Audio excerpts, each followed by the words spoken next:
Hi friends, இன்றைக்கி நம்ம வீட்டில் வந்து 2 வாழை மரம் விழுந்துருச்சு.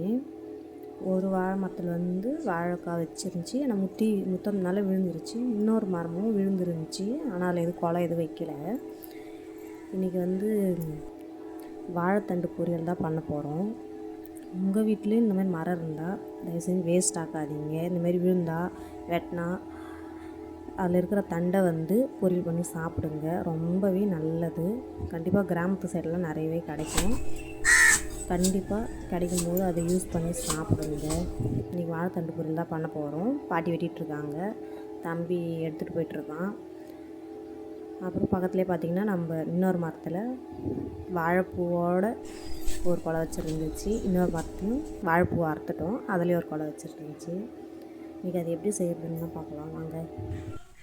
ஃபஸ்ட்டு வாழைத்தண்டை சின்னதாக நறுக்கிட்டு அதில் இருக்கிற நாரெல்லாம் எடுத்துகிட்டு அதில் உப்பு கொஞ்சமாக மஞ்சத்தூள் போட்டு நல்லா வேக வச்சு எடுத்துக்கணும். அப்புறம் எண்ணெய், கடுகு, கடலைப்பருப்பு, காஞ்ச மிளகாய், பூண்டு நல்லா நசுக்கி போட்டு நல்லா வதக்கணும். எப்பவுமே பூண்டை நசுக்கி போடுங்க, டேஸ்ட் நல்லாயிருக்கும். அப்புறம் கொஞ்சமாக கருவேப்பிலை, அப்புறம் வெங்காயம் இதெல்லாம் போட்டு நல்லா வதக்கிட்டு கொஞ்சமாக நல்லா ப்ரௌன் கலரில் வந்ததுக்கப்புறம் நம்ம வேக வச்சு வாழைத்தண்டை எடுத்து போட்டு நல்லா வதக்கணும். தண்ணி எதுவும் விட தேவையில்லை, இதுவே நல்லா வெந்துட்டுருக்கும். அப்படியே நல்லா வதக்கிட்டு அதில் ஆல்ரெடி கொஞ்சம் உப்பு போட்டிருப்போம், பத்தலைன்னா கொஞ்சம் உப்பு போட்டுக்கோங்க. அப்புறம் வீட்டு மிளகாய்த்தூள் கொஞ்சமாக காரத்துக்கு சேர்த்துக்கிறோம். ஆல்ரெடி நம்ம காஞ்ச மிளகாய் கொஞ்சம் போட்டதுனால கொஞ்சம் லைட்டாக வீட்டு மிளகாய்த்தூள் போட்டு நல்லா வதக்கணும். அந்த பச்சை ஸ்மெல் கொஞ்சம் போனதுக்கப்புறம் 2 முட்டையை உடச்சி ஊற்றி கிளறணும்.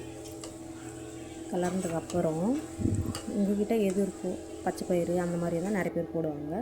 பச்சை பயிறு இல்லாததுனால முட்டை மட்டும் யூஸ் பண்ணிட்டேன். முட்டை போட்டதுக்கப்புறம் மேலே அப்படியே கொத்தமல்லியும் போட்டு இறக்கிட வேண்டியதான்.